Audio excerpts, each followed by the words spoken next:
After the break और आप सबको हम सब की तरफ से बहुत बहुत ईद मुबारक। अभी हम ब्रेक के बाद आए हैं, सो हमारे पास यहाँ पर सेट पर 2 नए मेहमानों का एडिशन हुआ है। सो जो हमें 2 नए मेहमान ज्वाइन कर चुके हैं उनका तारुफ भी करवाती चलूँ। सबसे पहले हमारे साथ इस वक्त मौजूद हैं, बड़ी स्पेशल रिक्वेस्ट पर हमारी आए हैं और एक्स IG प्रेजेंट्स पंजाब हैं, मिर्ज़ा शाहिद सलीम बेग साहब। मिर्ज़ा साहब thank you so much, Eid मुबारक। बहुत बहुत शुक्रिया सर, आपका बहुत शुक्रिया कि आपने मुझे याद रखा और मैं यहाँ ईद मुबारक सर।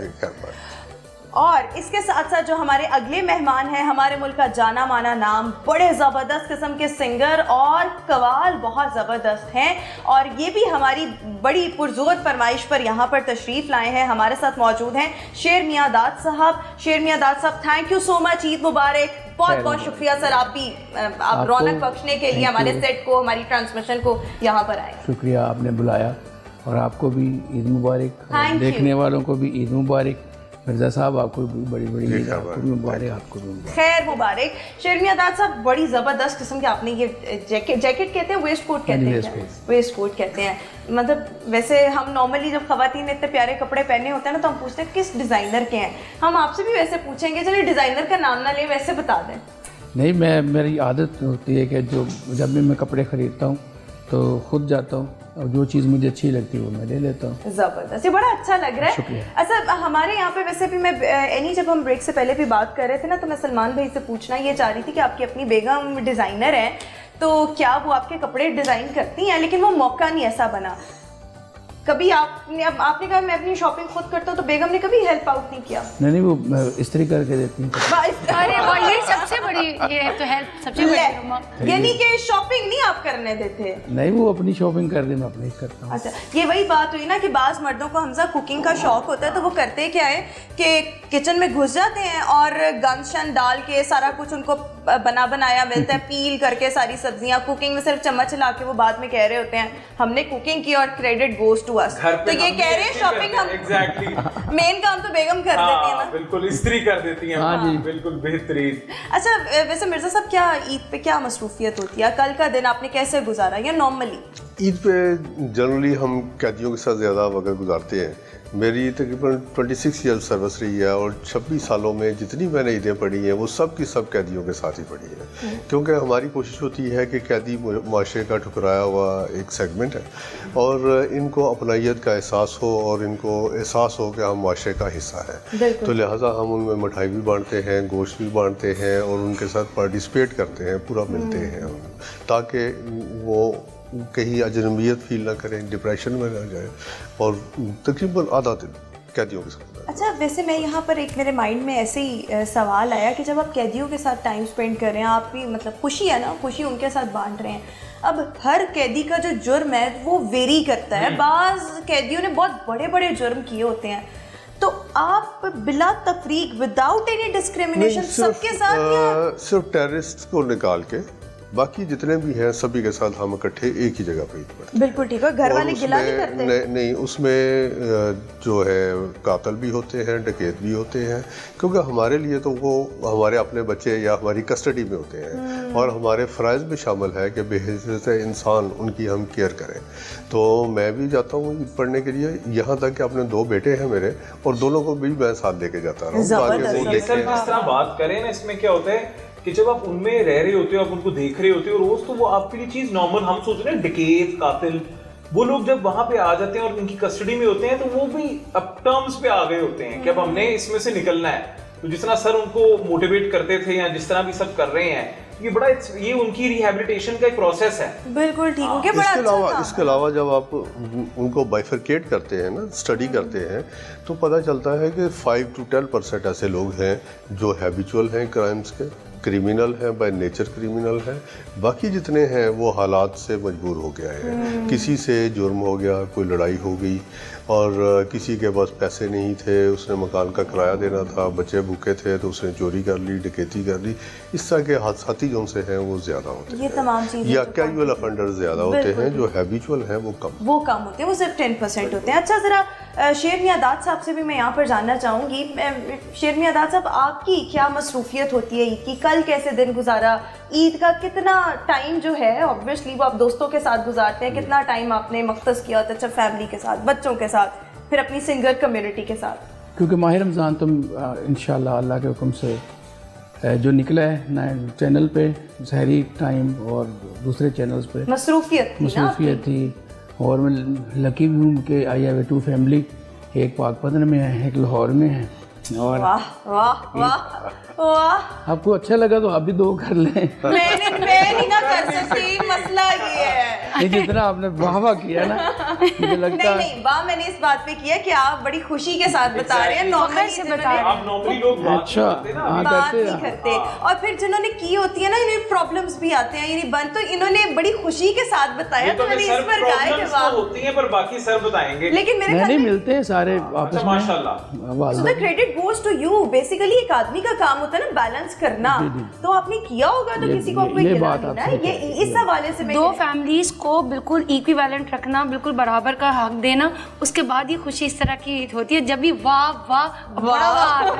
अच्छा तो शेर मियां साहब मेहरबानी करके थोड़ा सा हौसला हम जैसे लोगों को भी दे दें।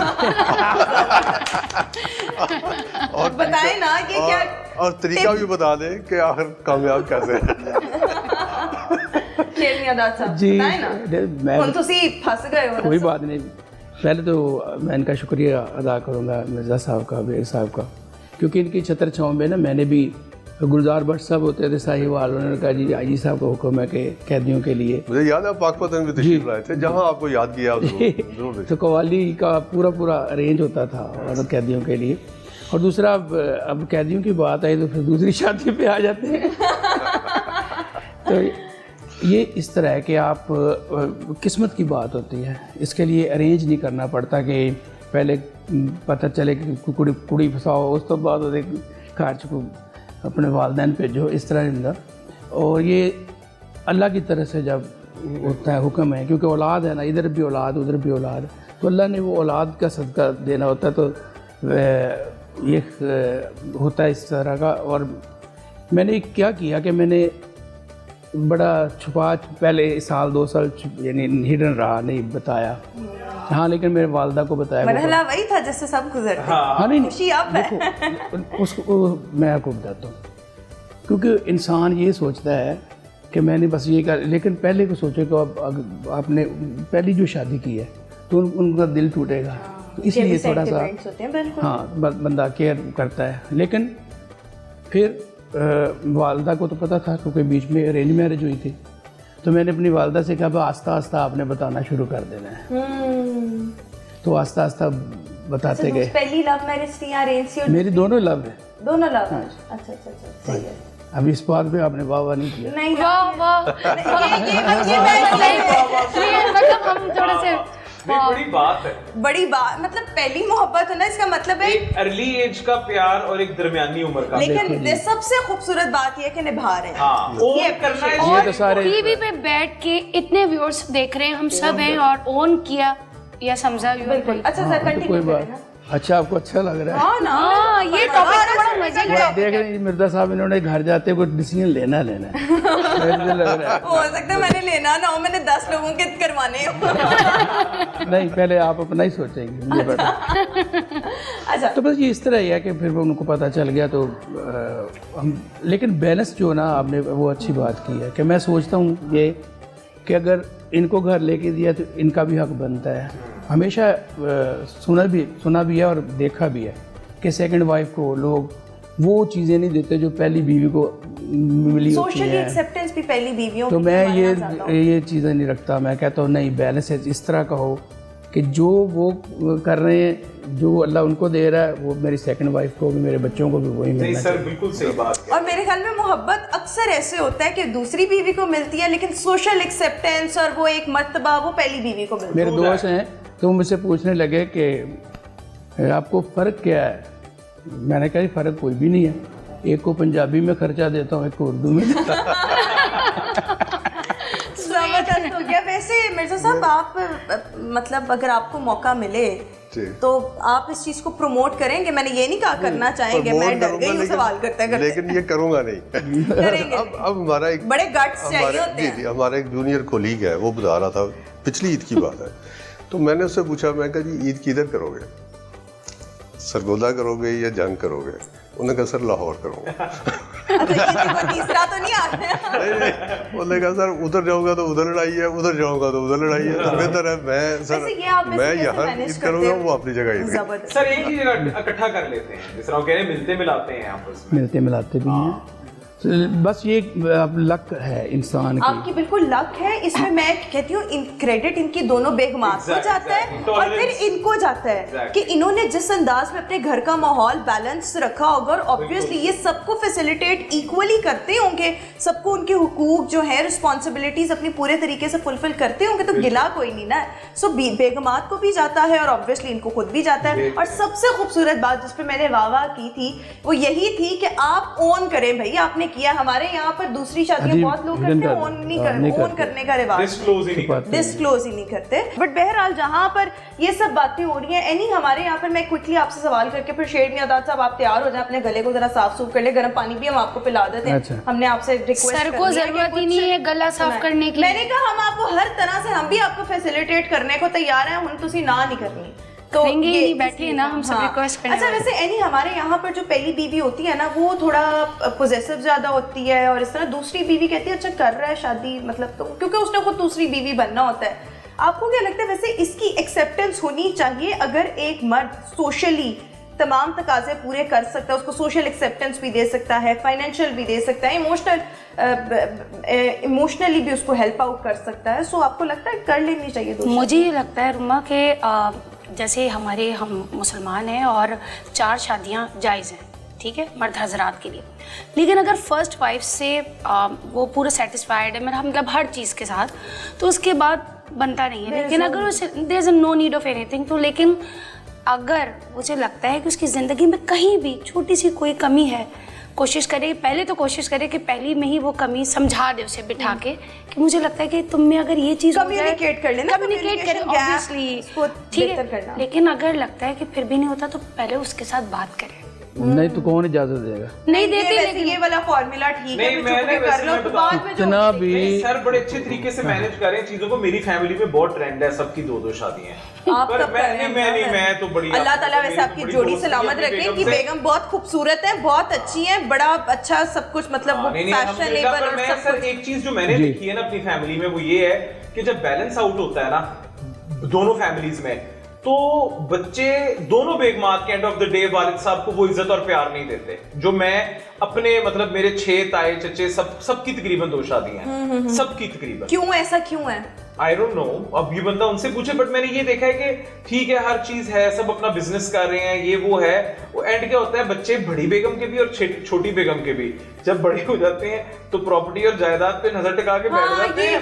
ये थोड़े से और प्रॉब्लम्स आ जाते हैं ये वाले property मसले जायदाद मसाइल, पे। क्योंकि हम एक्चुअली हम लोग आए तो सब कॉन्टिनेंट, हम पहले इंडिया हिंदुओं के साथ हम रहते थे, तो वो वाली चीजें हम लेके अभी तक अपने साथ चल रहे हैं, वो वाली कुछ चीजें और बिलीव्स जिसकी वजह से जी दूसरी शादी को भी टैबू समझा जाता है।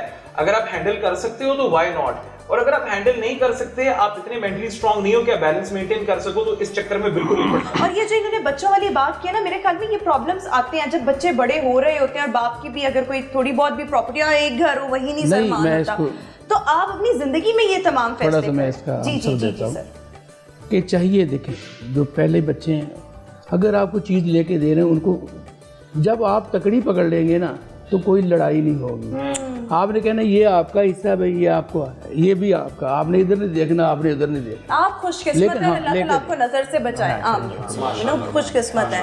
वैसे मेरी मामा ना सर आपसे बात कर रही हूँ, शायद आप इसको, अगर आपने ऐसा कोई एक्सपीरियंस किया हुआ है, सराउंडिंग्स में देखा हो, तो आप इस पे अग्री भी कर सकते हैं। वो कहती हैं जरा 2-2 3-3 शादियां कर दो तो बुढ़ापा चंगा नहीं होता, वाकई नहीं ऐसा भी नहीं है। ये मैं समझता हूँ कि हमारा जो यहाँ का मुआशरा है ना, इस्लाम ठीक है 4 की इजाज़त देता है, एक ही शादी करनी चाहिए।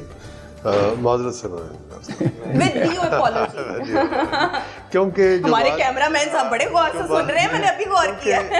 क्योंकि अगली जनरेशन जो है वो बड़ा सफ़र करती है True that. और वो उन एजुकेशन से रह जाते हैं, बिजनेस से रह जाते हैं, मेंटली जो सा है प्रॉब्लम होती है, सोशली प्रॉब्लम होती है उनको।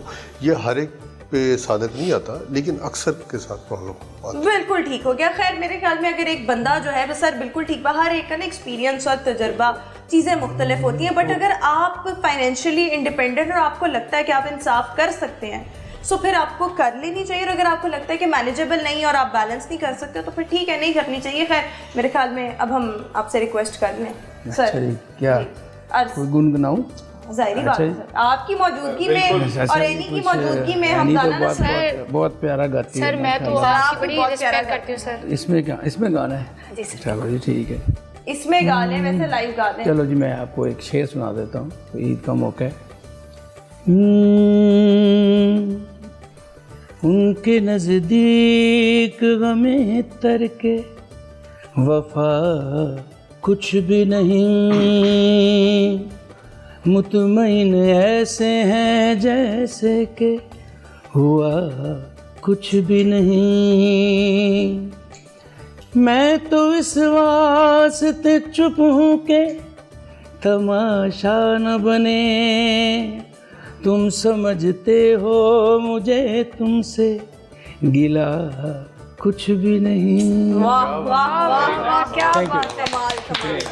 अच्छा ज़बरदस्त सर। अच्छा हमजा, वैसे मैं ना बड़ा कीन हूँ आपसे जानने में कि मतलब माशाल्लाह सर हमजा के बारे में बता दें। ये इनका बैकग्राउंड बड़ा स्ट्रॉन्ग है, पहले भी बता रही थी, बट टोटली सेल्फ मेड है, बड़ी मेहनत करते हैं। और अभी माशाल्लाह लाहौर के बहुत बड़े बड़े स्टोर्स हैं जहाँ पर इनके अपने बेकरी काउंटर्स हैं, और बहुत ज़बरदस्त तरीके से। अगर आपने कभी 3 मिल्क केक खाना होना तो किसी बेकरी का नहीं खाना, मतलब इनकी बेकरी का जरूर खाना है, किसी और की बेकरी का नहीं खाना। अच्छा हमजा, जब आपने खुद कमाना शुरू किया और जो आपकी पहली इनकम आपके हाथ में आई, वो जो आपने खुद अर्निंग की, वो कितनी थी और उसका क्या मजा था, लुत्फ कितना? अच्छा मैं आपको बताऊं, मेरी पहली जो प्रॉपर इनकम थी ना, वो हमने शादी के बाद अपना काम शुरू किया था मैंने और मेरी वाइफ ने, उससे थी हमारा। हम प्रेट लग्जरी प्रेट में काम करती थी अनमोल, और बिजनेस में मैनेज करता था। ठीक है। तो बस पहली इनकम से, क्योंकि वो तो बाकी सारा घर तो चलता था, उसने एक हैंडबैग खरीद लिया एक ब्रांड का, और मैंने एक ऐनक ले ली। पहली इनकम के साथ हमने कोई लाके माँ के हाथ में नहीं दिया, और वो जो होता है ना फिर रस्म, और बड़े हम जज्बाती हो गए, तो हमने तो ये कर लिया। और अब आज दिन तक शादी को माशाल्लाह मेरी, तो कितनी इनकम थी? I was 21 when I got married. अच्छा। मैं 21 साल का था, मेरी शादी हुई थी। माशाल्लाह मेरी 9 साल की बेटी है। हाँ। तो वो फौरन माशाल्लाह मेरी बेटी हो गई। तो अब हम मतलब 31 का हूं मैं, अब आई टर्न 32 दिस ईयर। तो अभी भी हम यही करते हैं कि जो काम करते हैं उससे कुछ अपना खा पी लिया। पहली वैसे इनकम कितनी थी? Mine was 20,000 when I started. Yes. अच्छा नहीं, हमारा क्योंकि अच्छा, मैंने अच्छी थोड़ी सी इन्वेस्टमेंट अब्बू से थोड़े पैसे ले लिए करके हमने काम किया था, तो हमने तकरीबन 7.5 लाख पहले महीने। जबरदस्त जबरदस्त। आपकी कितनी वैसे पहली इनकम थी? पहले? जब आप पहले कोई परफॉर्म किया हो या किया हो, या अपनी कमाई? पता नहीं 500 होगी, 300 होगी, मुझे याद नहीं। सर आपको याद है? जी मुझे याद है, पहली जो सैलरी थी वो 3,880 रुपये थी। 3,880 रुपए। और ये वालदा के हाथ में रखी थी, बेगम के हाथ में रखी थी, या अपने हाथ में मुट्ठी गरम रहने दी? अपने पास ही रखी थी, अपने पास ही। लेकिन सारे इकट्ठे करके चंद मांगे वो फिर वालदा को देते। जबरदस्त जबरदस्त। एनी आपको याद है? अच्छा मेरी ना 2 इनकम थी, क्योंकि I did my IBA from IBA Karachi ना, तो मैं पढ़ाती भी थी। अगर उसकी इनकम की बात की जाए तो मैंने जमा करके पापा के लिए एक बहुत अच्छा सा बेड लेके आई थी। अच्छा, मेरा अरमान था कि पापा के लिए ना, कितनी इनकम थी वो मुझे अच्छी तरह याद है, कोई 45 के अराउंड होगी, और हैबिट का उस वक्त सेल वेल लगी हुई थी। सब में सबसे कम मेरी और नहीं, मेरी 300। सर आपका वक्त बहुत पुराना था, ये तो ना बात पुराना करो। कितना वक्त था, मैं कब का हूँ, ठहर जाए जी, कितना पुराना नहीं था? सर अब इतनी भी बात नहीं है। अभी इन्होंने पहले मेरी उम्र डिक्लेयर की थी 14 साल। अच्छा वो आते आते 32 हो गई। बस ठीक। अब आप नाराज नहीं होना, लेकिन नहीं, मैं 2 शादियां क्या बता दी आप मेरी एक अच्छा 45 एंड द अदर वन जो थी वो आर्ट काउंसिल ऑफ पाकिस्तान में पहली दफ़ा मैंने कहा अच्छा मतलब मैं गाना गा रही हूँ तो मुझे चेक भी मिला है, दैट वाज 5,000 रुपीज़। आप यकीन करो रोमा, वो मैंने अभी तक संभाल के रखा है, मैंने उसको कैश नहीं कराया। मैं कहा ये मैं अपने पास संभाल के, लगे चेक ही बदल गया, बैंक बंद हो गया, आपने नहीं वो मैंने खर्च नहीं करने, वो मेरे लिए पता नहीं शायद क्या मायने रखते हैं। हाँ बिल्कुल। मैंने तो जी फौरन ही खर्च लिए थे, कोई मैं गरीब आदमी था उसको, तो मैंने कहा 500-300 बड़ी रकम थी मेरे लिए। जबरदस्त। जी जी जी। तो ये एडवांस मुझे दिया गया था पहले, यानी जब मैंने स्टार्ट किया ना कव्वाली। हाँ जबरदस्त। अच्छा हम यही बातों का सिलसिला जारी रखेंगे, लेकिन ब्रेक पर जाना है। ब्रेक पर जाने से पहले मैं एनी से रिक्वेस्ट करना चाहूंगी कि भाई हाँ ओवर टू यू एनी। नहीं, एनी की सबसे अच्छी जो बात पहली दफा हमारी मुलाकात हुई, इनकी जिंदा दिली और जो इनका एक हैप्पी बिहेवियर है ना, वो बड़ा और हर एक से खुशी से अच्छे से एग्जैक्टली, और ये एक अच्छे इंसान की निशानी। बिल्कुल ठीक हो। बेस्ट ऑफ लक जी। Thank you. चलें जी। सुनाना क्या है, खरी खरी के कुछ अच्छा था। खरी खरी तो आप सुनाती रहती होंगी जिंदगी में। नो अभी नहीं कुछ अच्छा सुनाती है ना, जब भी तो पूछ रही हूँ। अच्छा ठीक है। ये जो गाना मैं सुनाने जा रही हूँ, मैं गई थी बग्गा जी के पास, तो मैंने कहा क्या सुनाएंगी, तो मैं बड़ा कंफ्यूज थी, मैंने कहा क्या सुनाऊँ, तो मैंने वो ये गाना जो था ये सुनाया था। अब बड़ा डरती हूँ, शिवरिंग भी हो रही थी। अच्छा अच्छा। माहिया वे सोनिया वे रांझणा वे, रांझणा वे सोनिया वे माहिया वे, निम समझ गई इस गल दी रमझम समझ गई, निम समझ गया इस गल दी रमझम समझ गया, निम समझ गया, माहिया वे सोनिया वे रांझणा वे, रांझणा वे सोनिया वे माहिया वे। जबरदस्त जबरदस्त। बहुत अच्छा।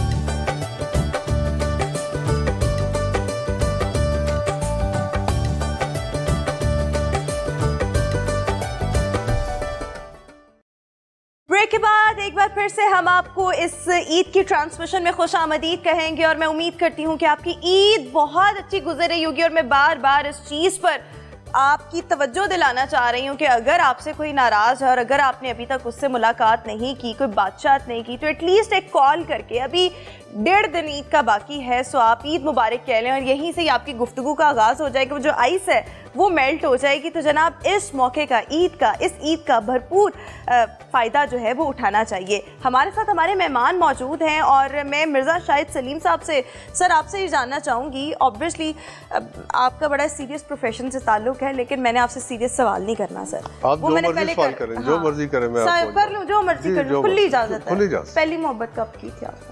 की ही नहीं आज तक। ये शादी के बाद ही पहली मोहब्बत हुई थी।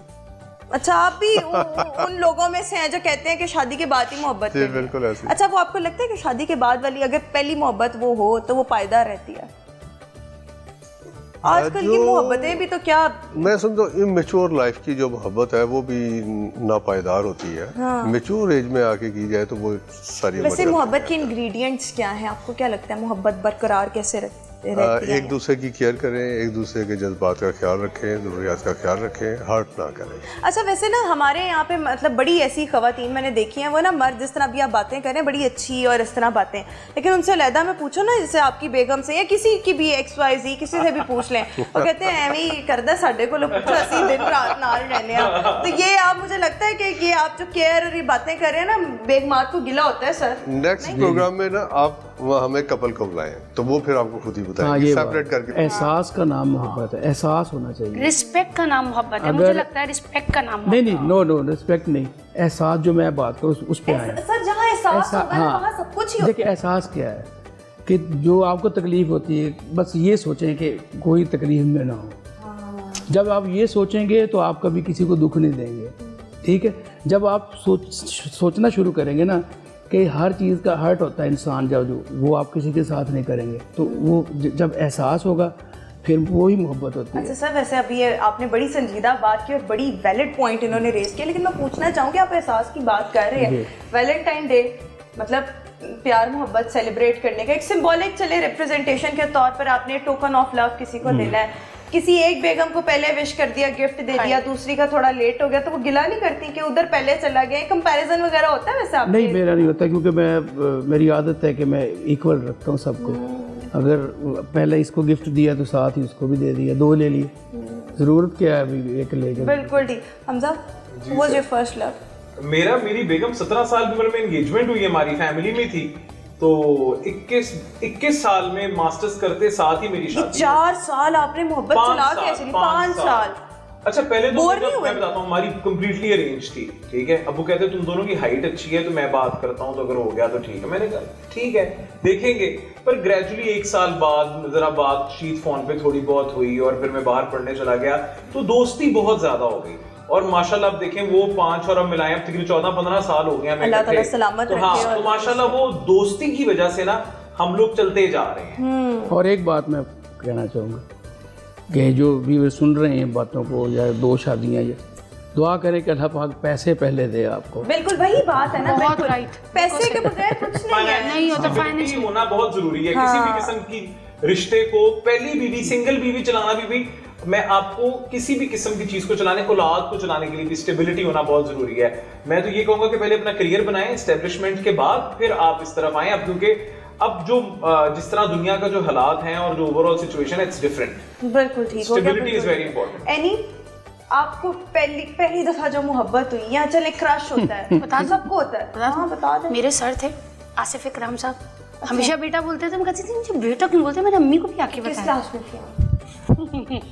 MBA कर रही थी ना। अच्छा इतनी छोटी नहीं थी आप? हाँ ठीक है। बड़ी थी अब, लेकिन उनको बोलने की हिम्मत, मतलब वो सर हमारे वैसे बाप उनकी के क्या बराबर। पर्सनालिटी में चीज थी जो आपको बड़ी अट्रैक्ट की? होता है अक्सर ऐसे हो हाँ जाता हाँ है। बिल्कुल, व्हाई नॉट। वो बिजनेस लॉ पढ़ा रहे होते थे और मुझे पता नहीं क्यों अच्छे लगते थे। मुझे ये आज तक नहीं समझ आया मुझे अच्छे क्यों लगते। कभी वैसे आपने मोहब्बत का इजहार कर दिया? नहीं, मतलब मैंने जब बात दिल में करने की रखा। कोशिश की, बेटा इधर आइए, सर पे हाथ रख दिया, तो मतलब आपकी हिम्मत ही नहीं होती। असल में ना देखिए, वही कभी कभी ना मोहब्बत खुश हो गई। खुश हो गई, लेकिन ये हकीकत है किधर कि सिर परे कर लेना पर्सनैलिटी इतनी अट्रैक्टिव होती है, मतलब हमारे नजदीक ना तो Charming। वो- हाँ, या हमारी जिंदगी की कोई ना कोई कमियां मुझे लगता है कभी रह गई होती है, जो हमें लगता है कि ये बंदा हमारी पूरी कर देगा, ये इसकी पर्सनैलिटी। नहीं रोमा, मुझे लगता है कि उनकी जो बातों में वजन होता था ना, उनकी वजनदार बातें होती थी। कोई भी बात समझा रहे हैं ना, तो उस एग्जाम्पल देख के समझाना, पता नहीं मुझे बहुत अच्छे थे। हालांकि वो बहुत ज़्यादा खूबसूरत नहीं थे, वो ही वॉज 10, और वो मुझे पता नहीं बहुत अच्छे लगते थे। अच्छा, और फिर आपकी जब शादी हुई तो इट वाज अरेंज और इट वाज मेरी तो अरेंज मैरिज हुई थी, लेकिन जो है मुझे वो सर, मैंने अपने हस्बैंड को बताया, वो मुझे बहुत पसंद था। अच्छा, वैसे आपके में से यहाँ पे कितने लोगों की अरेंज मैरिजेस हुई हैं सर? मेरी तो अरेंज है। Arrange marriage. का- तो वो जो कहते हैं कि जब कुछ नहीं मिलता तो फिर अरेंज मैरिज होती है, पुप्पी की बेटी के साथ होती है, आपके साथ तो वो मामला नहीं नहीं नहीं, मेरा वो मामला नहीं वो है। नहीं मामला था। मेरी दोनों रेंज है, मेरी तो दोनों ही रेंज। आपकी दोनों रेंज है? नहीं, दोनों अरेंज नहीं है, दोनों लव है। नहीं, वो तो मैंने फॉर जो कॉल अब तो हो ही जाता है, नहीं लेकिन सर। अरेंज मैरिज है मेरी दोनों। नहीं, ये अभी आपने बैठे बैठे बयान बदला, मैं नहीं मानती। नहीं, पहले बताया था उन्होंने कि अरेंज थी, मेरी वालदा को पता था। वालदा को पता नहीं था। तो फिर सर दोनों प्यार हो गया ना बाद में, उन्होंने नहीं, बाद में वाली मुझे- बात पहले बताई। बाद में क्यों? मुझे पहले प्यार क्या ये बात की? नहीं समझ आएगा नहीं, रोमा, लेकिन दूसरी क्यों? गुत्थी नहीं सुलझा सकते ये। दूसरी अरेंज क्यों हुई, ये नहीं समझ अच्छा, आ रही। मेरी अरेंज कम लव थी, मतलब कि बड़ी हमारी दोस्त। आपकी लव ऐसे ही होनी चाहिए। नहीं नहीं नहीं, बाकी अरेंज कम लव थी और अल्हम्दुलिल्लाह आई एम वेरी हैप्पी। माशाल्लाह, शुक्र है, अल्हम्दुलिल्लाह। सो व्यूअर्स, हमारी ये बातों को आई होप आपने भी इंजॉय किया होगा, और हमारी ये ईद की नशरियात, इसका वक्त अपने इख्तिताम को पहुंचा, और मैं यहाँ पर अपने तमाम मेहमानों का शुक्रिया अदा करना चाहूँगी। लेकिन शुक्रिया अदा करने से पहले 5 सेकंड्स में एक कमेंट हो जाए ईद के हवाले से, किस तरह से सेलिब्रेट करें, कोई मैसेज जाते जाते शेरमिया दाद साहब से रिक्वेस्ट करेंगे कुछ गुनगुना दे। सर, मैसेज ईद के हवाले। जी, मैं सभी लोगों को ये मैसेज दूंगा कि वो खुश रहें और लोगों की खुशियों में शामिल हों, और ऐसे लोग जो खुशियाँ नहीं मना सकते उनके लिए हेल्पफुल हों, और हर एक का ख्याल रखें ताकि पूरा मुल्क, पूरी कौम जो सी है ये खुश है। बिल्कुल ठीक हो गया। Thank you so much Mirza Shahid Salim Beg साहब हमारे साथ मौजूद थे। जी हमजा, खुश रहें, कोएग्जिस्ट करने दें लोगों को, हर जिंदा चीज को जीने का हक है, और अपने में बर्दाश्त पैदा करें, खुश रहें, दैट्स इट। खुश रहें, बिल्कुल ठीक हो गया। Thank you so much Hamza. Any मैं तो ये कहती हूँ कि पॉजिटिविटी फैलाएं, लैग पुलिंग ना करें बस। आप ये तो जैसे बड़ी अभी यहाँ important सामने है ना, बात है। पीछे भी ऐसे ही हो बस। हाँ, हिपोक्रेसी बिल्कुल नहीं और होनी। पॉजिटिविटी फैलाएं, आपके चेहरे पे खुद ही खुद पॉजिटिव हो जाएंगे आप। आपका चेहरा जो है ना पुरनूर पुररौनक पुरनूर हो हो जाएगा। बहुत शुक्रिया एनी, आपने हमारी ट्रांसमिशन के लिए वक्त निकाला। शेरमिया दाद साहब, जी, क्या मैसेज? मैसेज यही है कि वही एहसास, चाहे वो पड़ोसी है चाहे वो आपका रिश्तेदार हो। ज़बरदस्त ज़बरदस्त, बहुत बहुत शुक्रिया सर, आपने हमारे शो के लिए, हमारी ट्रांसमिशन के लिए वक्त निकाला। व्यूअर्स, इसी के साथ ही हमारी आज की इस खुसूसी ट्रांसमिशन का वक्त अपने इख्तिताम को पहुंचा। इंशाल्लाह हमारी पूरी उम्मीद है कि आपका बाकी का दिन भी बहुत खुशगवार, बहुत ज़बरदस्त अंदाज में गुजरेगा। जाते जाते मैं एक छोटी सी बात कहना चाहूँगी कि जो ब्लेसिंग्स हैं, पूरा रमज़ान ब्लेसिंग रही, ईद भी इटसेल्फ एक ब्लेसिंग है। सो इन ब्लेसिंग्स पर और इसके अलावा जितनी भी नेमतें आपके पास हैं, आपकी ज़िंदगी में हैं, उन पर ग्रैटिट्यूड लाजमी शो करें। हमारी ट्रांसमिशन का वक्त अपने इख्तिताम को पहुँचा। इंशाल्लाह आपसे फिर मुलाकात होगी। मुझे दीजिए इजाज़त, अल्लाह हाफ़िज़। और जाते जाते जनाब गाना हो जाए शेरमिया दाद साहब। तुम्हें दिल लगी भूल जानी पड़ेगी,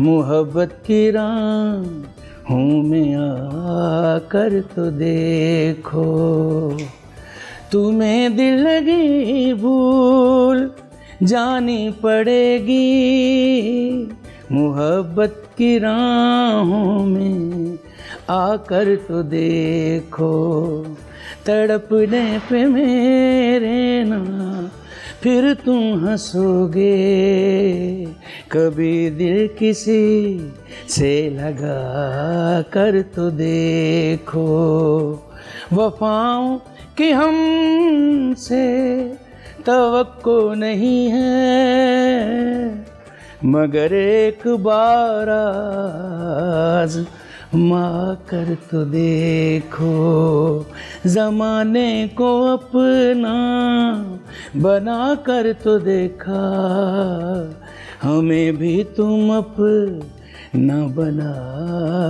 कर तो दे। वाह वाह वाह, वेरी नाइस वेरी नाइस।